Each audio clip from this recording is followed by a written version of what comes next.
Hi guys, and welcome back to the exciting Mastering Houdini Distruction Simplified Part 3. If you don't watch the previous two parts, I highly recommend to do this before you dive inside this one. In this tutorial, we'll learn how to create Pyro sources, custom Pyro sources using the Houdini particle system. And then we will look at the new sparse solver in Houdini, and we will handle buoyancy, density, temperature, and velocity. What we'll be creating is this additional dust simulation, because we already did the RBD simulation of a ground, and we add in second part the debris, and now it's time for the dust. Let's dive inside Houdini and look how we can achieve this. First, I like to explore the setup here, and then we'll build it from scratch. From a second part, you already know how to create this debris source. What we're going to do after this step, we will create particle simulation to get these points with velocity. And then we use these points as a source for Pyro simulation. Let's see what we need for the Pyro simulation. For a Pyro simulation, we need a volume. And the first volume what we need is the density volume. You can just think about the density as like data you put in your solver, and this data can be then simulated with the solver. The next field we have to use is the velocity. Velocity field will just push your density field inside your container.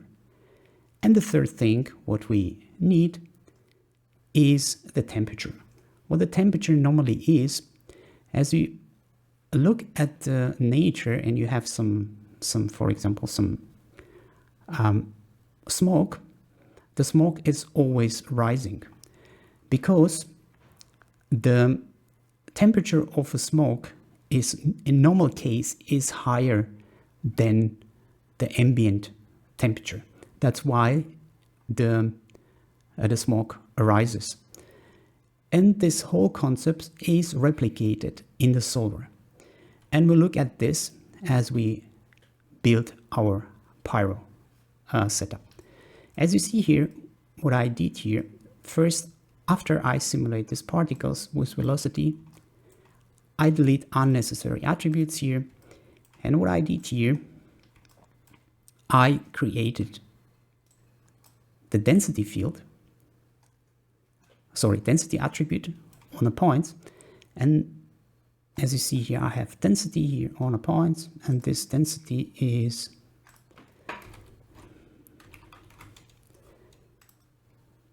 randomized a bit to get a little bit randomization in my setup. And then what I do here, I rasterize attributes.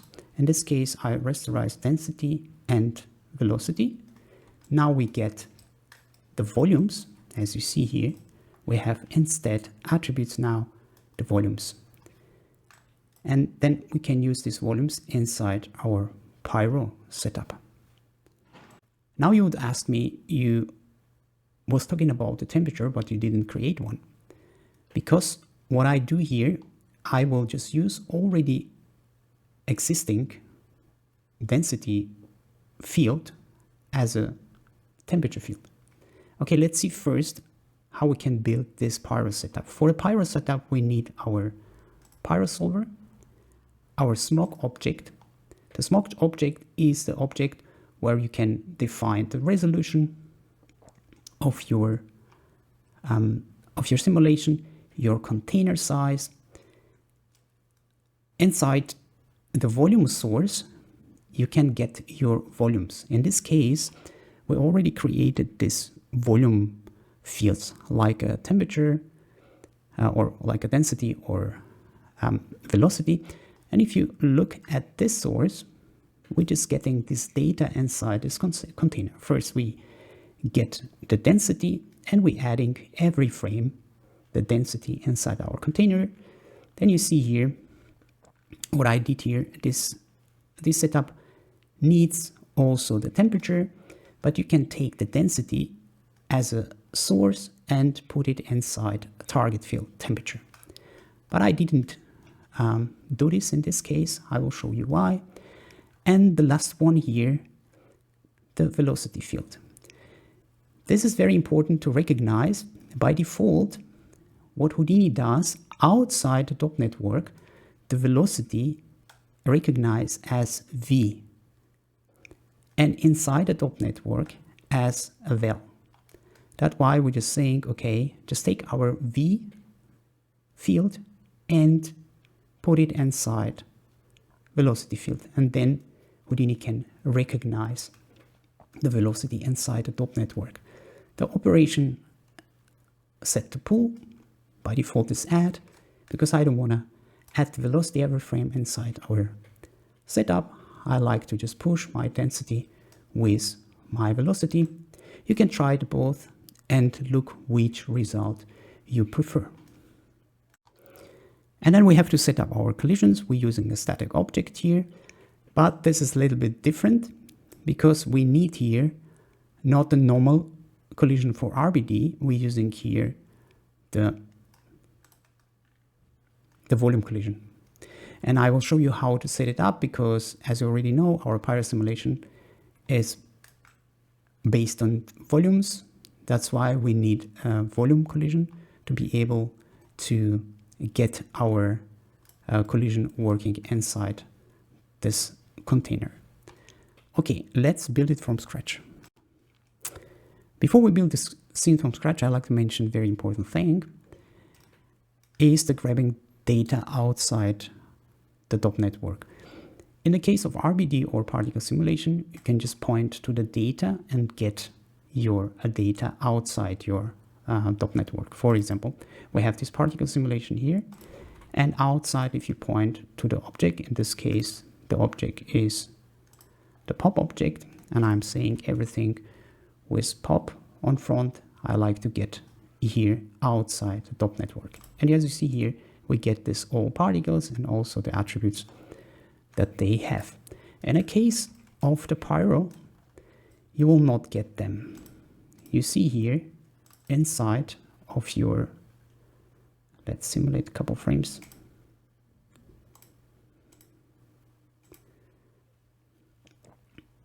Inside your dot network, you get this Pyro simulation, but outside you don't.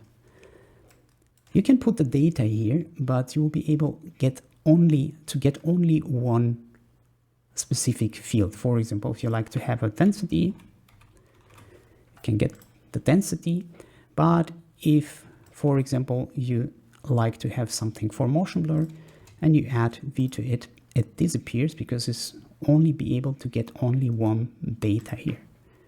You see whether density or velocity.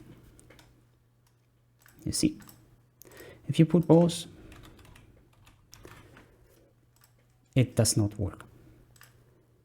The workaround is use this dot import field and the grab the data you like to have in your sub network. This is the same what we left of the last tutorial. What I did here, I just took the points coming out of the breeze and the cache, and I just cached them because I don't want to resimulate them again and again, and you get this result. Let's create our particle setup. For creating it, we just type pop network, and this will automatically create the necessary nodes for the pop simulation or particle simulation. Let's dive inside and look which nodes were created and what they are doing. Inside the pop network, you have the pop object with the physical properties that you can change. Then you have the pop solver, is the heart of your particle simulation, and we have our source. What do we have to do? We have to connect our points to the source here. You see outside, I just took this geometry and put inside the first input, and by default, I think it's already get the use first content geometry. That means it's take my geometry out of the first input. And what I did here by default, you have scatter onto surfaces. We have no surfaces, that's why we have to change to all points. And let's see what's happened if we now simulate our setup here. You see what we get here? You get something already working, but we have no gravity. Let's see how to create gravity. To be able to get the gravity, we have to create a gravity force. I just type gravity here. Gravity. Oops, sorry. Gravity force.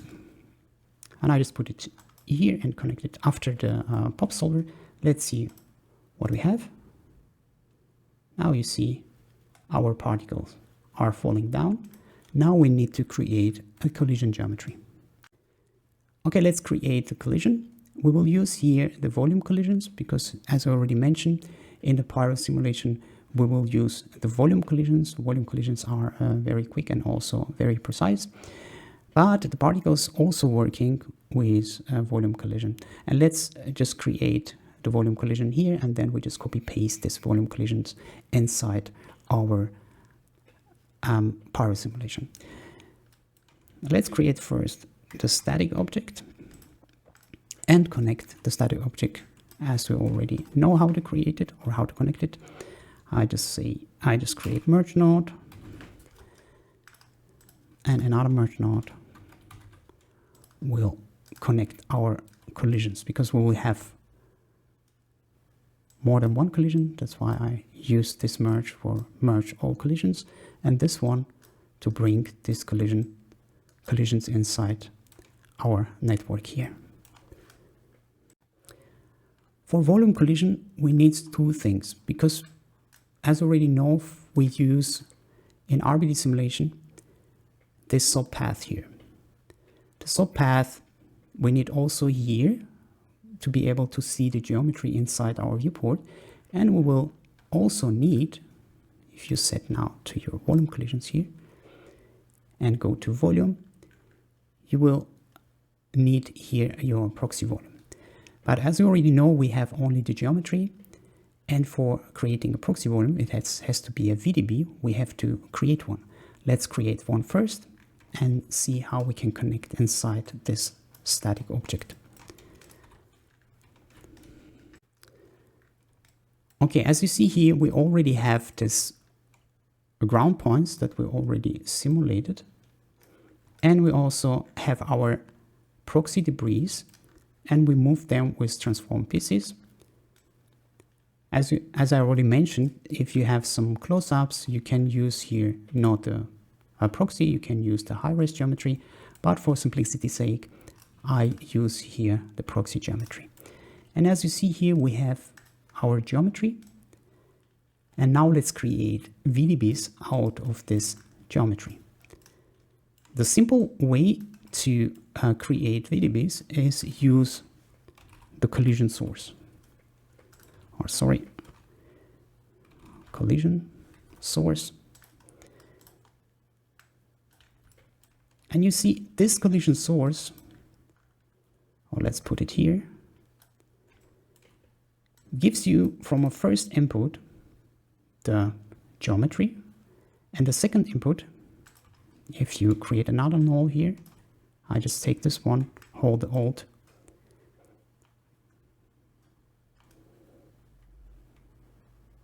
I know why it's simulating here,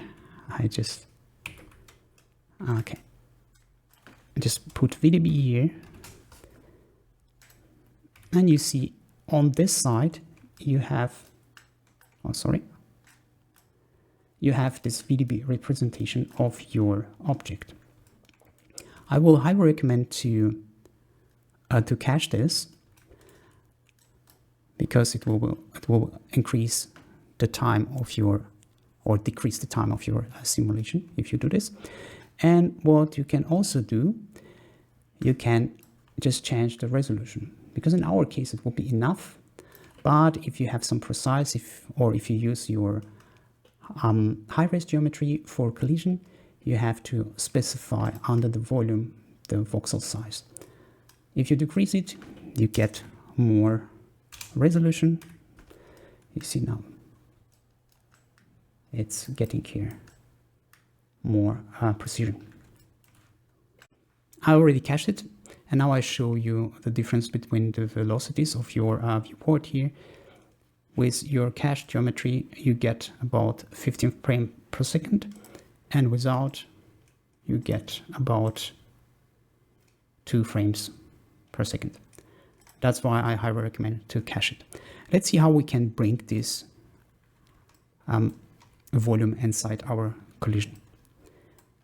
Let's dive inside. Let's first, I just say here, this is our Pyro source sim. Let's dive inside and let's bring our volume inside the static object. Underneath your proxy volume, you now have to point to your, let's see, to your VDB asphalt here, accept. And before you do anything, first you have to test if your volume is working. For this, we have to change our mode to volume sample because we use here this proxy volume sample. And now what you have to do, first activate your object here and disable your geometry visualization and show your guide. Go back to the first frame and activate your simulation. We have to maybe jump 1 frame. And you see here, you have your collision. Let's just move a couple frames to be able to see our collision. And you see there is no change because we didn't activate, very important thing here, use deforming geometry. Let's resimulate it.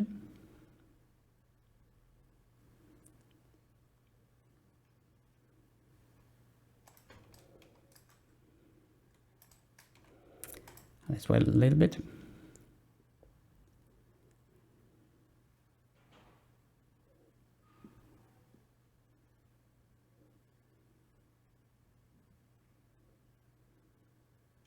And as you see here, you get your collisions. Okay, perfect. But let's see how big the difference is. I highly recommend it not to show your collision during your simulation. You can check first your collision, and if it's working, just disable this guy. I just resimulate it again, and you will see it's going way faster. And let's see now our result.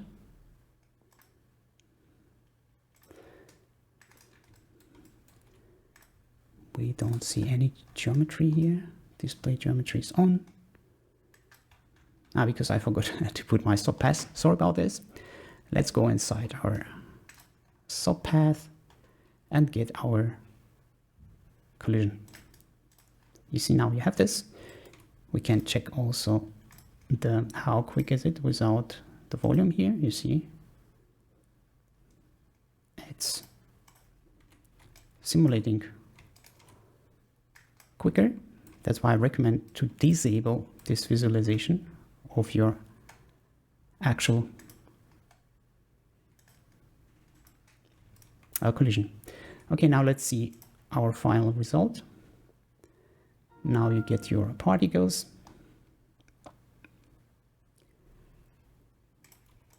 And a couple of them falling down. We don't want to have this. I just create another static object, or we use here the ground plane. Let's resimulate.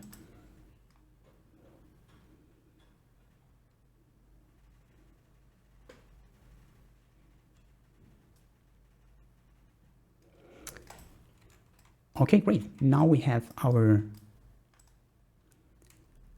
Pyro source already simulated. If you like to have interaction between your RBD debris and this source Pyro, you can also bring another static object for the debris. That will be the same procedure like we did here. Okay, let's get first our data out of this top network. As you see here, if you look at your result coming out of your top network, you have here everything. But we like to have only these points to make them a source for Pyro. Let's see how we can do this. You have to go here and under object, you have to specify your pop object. And now you have only the points that you're interested in.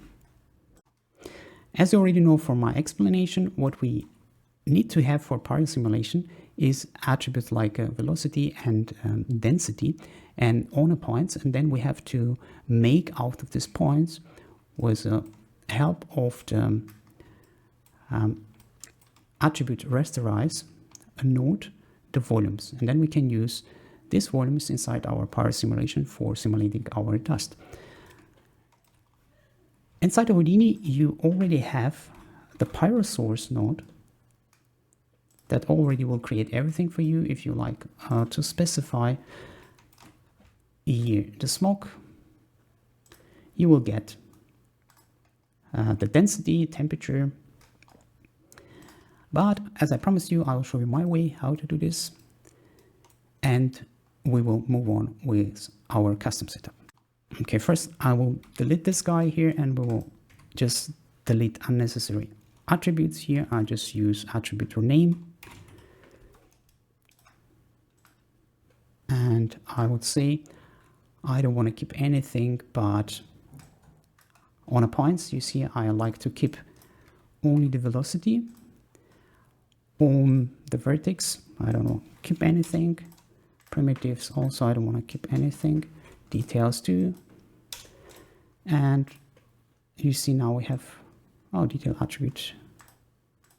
Okay, and let's just delete this groups too. I just say group delete. I don't want to keep any groups here. I just say delete everything. And now we have our clean geometry. We have our points and velocity. Let's see how we can create our custom Pyro source. To be able to rasterize our attribute, we need the p-scale attribute. I'll show you what it does. If you create the Houdini Pyro source, you will see it creates for you this p-scale attribute. And the p-scale attribute is the multiplication of particle separation and particle scale. What a particle separation is, this is very, very important attribute we'll use also inside our Pyro network. It will specify your resolution. Let's see where we can find this p-scale attribute, and let's see if I'm right saying you this is multiplication of these two. If you look on your geometry spreadsheet under p-scale, you see this is this guy multiplied by this one. Let's create it now, our custom Pyro source. What I like by my custom Pyro source, I like to specify, or I like the way that I can specify randomized value. If I, for example, choose here source smoke, you will see here you'll get your temperature and the density with the same value on each point. You can randomize them with some noise, but you see it's becoming more and more complicated. That's why I like to use my custom Pyro source. Okay, let's create one. I will use here attribute wrangle. That will be our Pyro source. Connect the points to the first input, and let's create two sliders. The first will be float. It will be particle separation, and this will be a channel. Let's give a name, particle underscore separation. Please don't use any empty spaces here because it will give you the error here. The second one will be a float, and this will be a particle scale, and we create a slider for this too. I will say particle underscore scale. Don't forget the semicolon. And if you press this button, you'll get this two sliders. Let's make the default values for these guys. I just go here, edit parameter interface, and you see here we have this particle separation. I go to the channels and I give 0.1 as default value, and for this guy we use 2. Apply, accept, and let's create the p-scale attribute.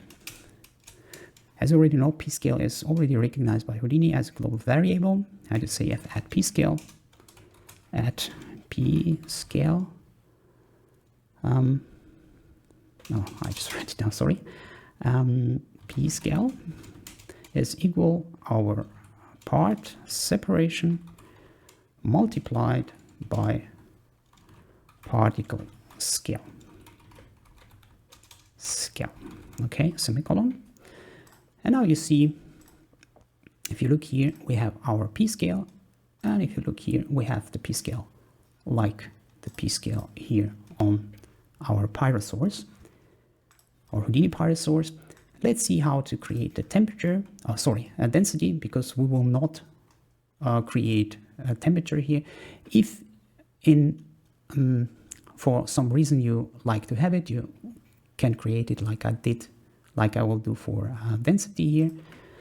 Let's just specify density. F at density is equal, I do random, or let's do our channel ramp. I will do channel ramp. It will be my density ramp, and I like to have random values based on ptnum, e at ptnum. As you already know, ptnum is the running or current number. And let's see what it does for us. Now we'll get density 0 because we don't have any ramp here. If you create now the ramp, it will give you a value of density from 0, almost 0 to 1 here. But we don't want to have some values 0. That's why I just specify something like this, a little bit randomized, and you see now we have 0.6 to maybe come back 0.5, maybe it's something like this. Okay, as you see here, now we have everything for our Pyro source. We have our p-scale and we have our density. If you like to have a temperature, do the same thing, but in this case I don't need a temperature. Okay, let's use the attribute rasterize, volume rasterize attribute, and connect the first input to our Pyro source, our custom Pyro source. And you see by default we don't have anything because we have to specify first attributes that we like to convert or rasterize to the volume. And you see here the first thing you have to specify is the density. And as you see now, we have this all volumes out of our attributes. Now you have to specify here the voxel size, but I show you what the voxel size is and how you can specify it. But before we do this, we have to create our Pyro network. I show you one little thing here, this velocity blur. It's giving you some blur inside your volume, because for this kind of motion, you see what it does is give you some blurring factor here that will be very useful inside your Pyro simulation. And you have to specify, if you like to specify the particle scale, you can just see if you want to have some small particles here. And also the voxel size will be a resolution of your volume. But I show you this inside the Pyro dot network. Okay, actually I forgot to do one thing. We only rasterize the density, but for our Pyro setup we need also the velocity. And you see, if you rasterize the velocity, you get something like this, and it's looking not so good. What you can do here, if you adjust your volume rasterize attributes, or if you adjust these guys here, you have to first visualize only the density, because you don't need to see the velocity, because the velocity is not the data that going inside your container and will be simulated. The density will go to your container, and your velocity is only for pushing the density. That's why it's very important to specify your density and don't look at the velocity.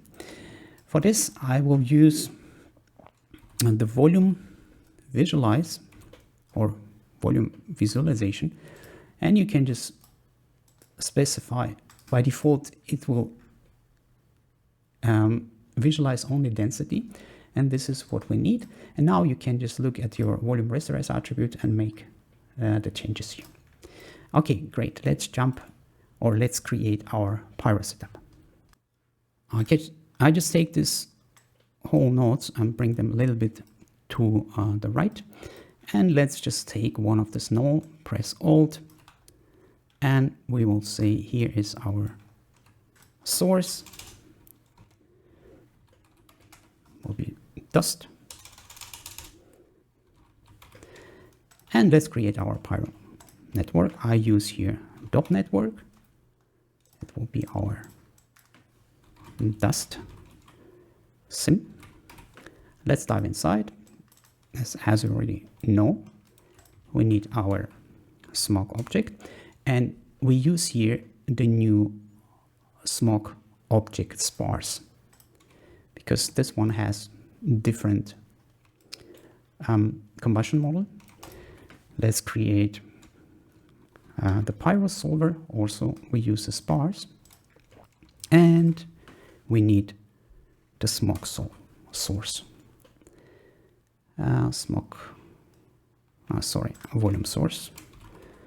Volume source. For this one, we have no Sparse. You can use the legacy volume source for that. We connect our smog object. I will rename it to dust. First, to the first input, you have to be careful. By Alt1, the sourcing goes to the last one. Here in Sparse solver, you have to connect it to the third input. And let's bring it here. And now let's connect our source to our volume source. By default, you see it's looking on an input, or you can specify the sub. As you already know, if you want to put it to the first input here, you have to specify that it go to the first content geometry. And now let's specify our fields. We have two fields, one velocity field and one density field. As here, you can create your fields your own, or you can just specify, or you have to give this task for Houdini to do. I just say source smog, and you see it's already did whole work for you. It set up your source volume. In this case, is density. It means you take something from sub level and put it inside top level. We have on sub level this density, and we put inside top and to the density field. The same thing for temperature. Temperature, we have no temperature, but let's first let it this way, and I show you an example how it works here. And the third field is the V, because outside, if you look, you have, oh sorry, I put it too wrong, because it's only for visualization, sorry. And as you see here, we have the velocity field and also density field. And now we have inside also the density field and velocity field. As I already mentioned, outside the top network, your velocity is v, inside the top network is val. That's why we just put it inside val. And this way Houdini can recognize, okay, we have velocity. I set it here to pool. And let's see what we have here by default. You see, you have here nothing because we have to make one more change here. And you see under your volume source, you have to just click on this button because it's very important button here. Normally your smoke object have a center, or your container have a center on a center of the grid. But in our case, our emitter is a little bit off. In some cases, maybe you will have something here. And what this button does is saying, hey, wherever source you have, please jump to your source position. Otherwise, if you have anything outside a container, it will not simulate. Okay, great. Let's see. Now we have this. It's already looking good, but let's see how to specify the resolution, how to make some changes, maybe bring some wind inside our simulation. Let's see how we can do this. Let's first create a ground plane, simulate, and do a flipbook, and we will analyze our setup.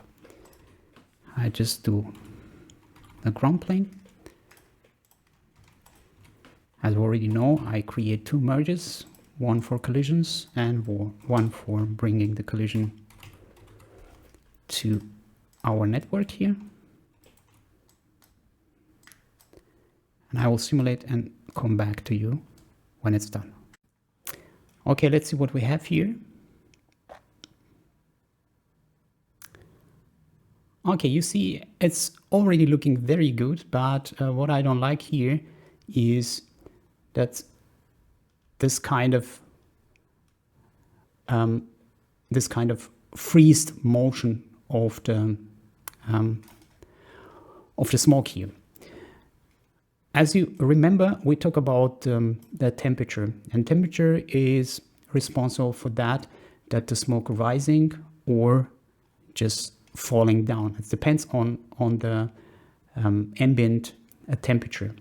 If the temperature is higher, so smoke temperature is higher than the ambient or the air temperature, it will rise, and if it's colder, then it will just fall down. Let's see how we can achieve this behavior.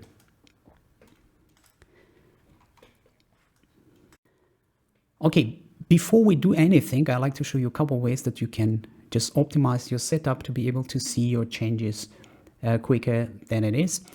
The first thing you have to specify for your simulation is the voxel size. The bigger the voxel size is, the quicker is the simulation and the less details you have. But at the beginning, it's very important during doing your R&D, get your very quick feedback, and then if you already know what you like, then you can increase the resolution at the end of the day. Let's see how to change the resolution. If you look under your smoke object Sparse, you have this voxel size. N is set here 0.1. If you decrease it, it will speed up your simulation. But you have to be careful because you have the resolution here on your smoke object and also the resolution coming in from your volume rasterized attribute. You see the same thing you have here. And for the beginners, I will just recommend just to couple or just to connect these two attributes together. What we also do now, I just go here, just copy this parameter, the copy parameter, and I go to the volume rasterized attribute and I paste sit here. And now if I change my attribute inside my top network, it will automatically change it here. The second thing is, as you already saw, I don't use any geometries for collider. I just use the ground plane because it also speeds up my simulation. And if I'm ready with my R&D, I will then bring my geometry for collision. Okay, let's increase the resolution or increase the voxel size and decrease the resolution and speed up the simulation. I just go for 0.4 and you see now it's very quick, but we have no details here. Now let's add some gravity here. As you see here, we have no gravity, but by default, the Pyro Sparse solver in the simulation tab has already gravity, but it's not influencing our density field. If you activate this guy, you will see now you will get this gravity bringing down your smoke. It's already looking very good for our dust simulation, but let's see the other ways you can use for raising or just dropping down the smoke. As I already mentioned, the attribute or the volume responsible for that is the temperature. But let's first look at our ambient and temperature of the smoke. If you look inside your Pyro solver, inside your simulation tab, you will have the ambient temperature set it to 300 and reference temperature setting 3000. That means if I use my temperature, the smoke will rise because the ambient temperature is less than, or air temperature is less than our smoke temperature. If you wanna go make a smoke go down, you have to just decrease this reference temperature. Let's see how it works. First, inside the source, we have to specify our temperature. By default, you have this. That means it looks for a temperature outside your top network and don't find it or doesn't find it, and that's why you have no temperature. Even the slider, it's just saying here the source scale is 1. What I do here, I just take my density from the sub and put it on a dot label inside the temperature volume or field. Let's see what we have here, and immediately you see that your smoke is rising. Now you have a slider to play with it to get your behavior you like. Now let's see what's happened if I just decrease the reference temperature. Now it's less than air temperature, and in this case, this smoke will just fall down. See this? Maybe this is the behavior that you like to have. In our case, it's looking very good.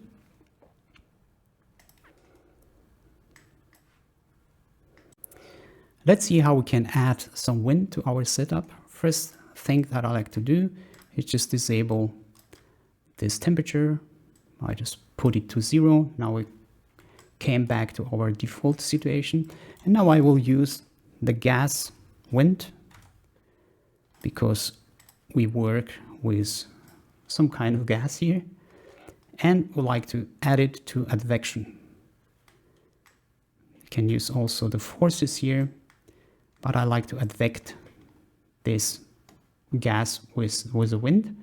Direction is 1 here. Let's just put the 5 here. Let's exaggerate a little bit to see the result. You see now the wind just blows our dust to this direction. Okay, let's set wind back to 1 or 2, maybe 1.5. We'll do the work a little bit. And we activate also our temperature here. I just go for 1 here. And I like my smoke just go down a little bit. And now we are some kind of pleased with our motion. Now let's increase our resolution And let's see how to just make the shape of our simulation a bit more interesting. Okay, if you look at the shape tab of your Pyro Sparse solver, you will see a couple parameters, and one of them is already activated. This is the dissipation. The dissipation is how quick your smoke will disappear. By default, it's 0.1. Let's see. Then we have this behavior. If I just increase this to 1, the smoke will dissipate quicker. Maybe you like this behavior, but by default, or I just go back to default. The second important one is the turbulence. You can think a turbulence like some swirl inside the whole container. And as you see here, every parameter has its own tab here. And for turbulence, you have your swirl size and pulse length, the seed. The parameters are self-explanatory. You can just hover over it and Houdini will explain what they're doing. Just play with them to get your behavior that you like. But let's see, I just maybe increase this to 1 and we'll see what we have. And you see now we have this swirling motion inside our container.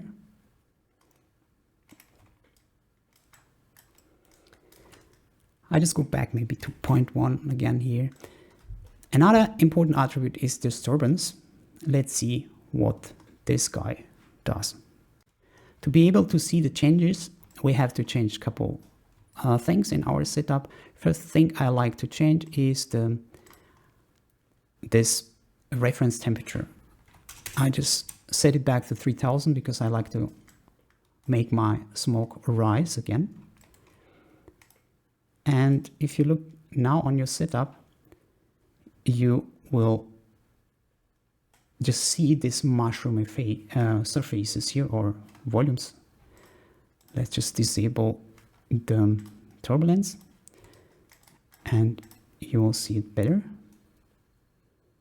You see now we have these mushroomy surfaces. To be able to break them, you have to activate the disturbance. I just make a little bit by default, I think is 0.5. I just set back to 25 and let's simulate and see what the disturbance does. And immediately you see that it breaks these mushroomy shapes. Okay, let's set up our scene. I will do a little bit disturbance here, turbulence. And if you see here, you have also wind here. You can activate the wind here and disable this gas wind here if you like. And under the wind, you have only direction here, but it will be enough for you for our setup here. Choose whatever you want, which setup you like. In this case, I go with wind here. And let's see what we have. I go back to my 100 for reference temperature and let's simulate and I'll come back to you when it's done. Okay guys, this is the result. You see it's already looking good with a couple adjustments here. We just came from this setup with this frozen setup to this one.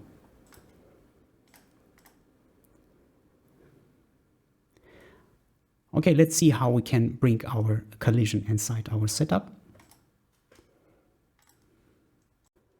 What I would do here, I just steal this collision because we already did it here. I just copy it from here because we already set up this whole things here. Just copy this and paste inside your setup here. Connect it. And I will run the simulation and we'll come back to you when it's done. Okay guys, this is the result. You see we have now interaction with our RBD. Okay, let's see how we can just get this data out for rendering. out of the top network. As you see here, we have nothing here outside. First, we have to bring our DOP import field. Now we have to specify our DOP network. Just click and drag it inside the DOP network. And you see our object name is dust. What you can do here, you can go here and specify your default object, dust. And now you have to choose the fields that you like to import from the setup. You can do it manually. For example, you can say, okay, I like to have a density. And now you get density because we have also the velocity inside. If you like to have a velocity too, you can adjust it here, or you can use the Houdini default smog. It will bring you or give you a couple more fields here. In this case, I don't need these guys here. We only need this and this. And now you see we have this DOP or the fields also outside the subnetwork, DOP network. Now let's create here, and I don't know, I would say here smog or dust, sorry, dust, and let's put it here. Now we have everything, our high-res geometry, our debris, and also the smoke. If you want to have also interaction with a debris, you have to specify another static object. It's the same procedure. I will leave it up to you, and I will just do another flipbook and come back to you if it's done. Okay guys, this is the final result. Now you have your RGD destruction, your debris, and also the dust. Now you learn how to create the simulation like this. Now you can master any destruction with these components that you already learned. And also now you understand the roles of buoyancy, density, and temperature. And yeah, that's it for this tutorial. And I will see you in the next one. It will be an extra one for you. I will do some shading of our setup to make some lava stone that you can use this whole setup for your demo reel. Okay, if you like this tutorial, subscribe my channel, and I'll see you in the next one. Bye.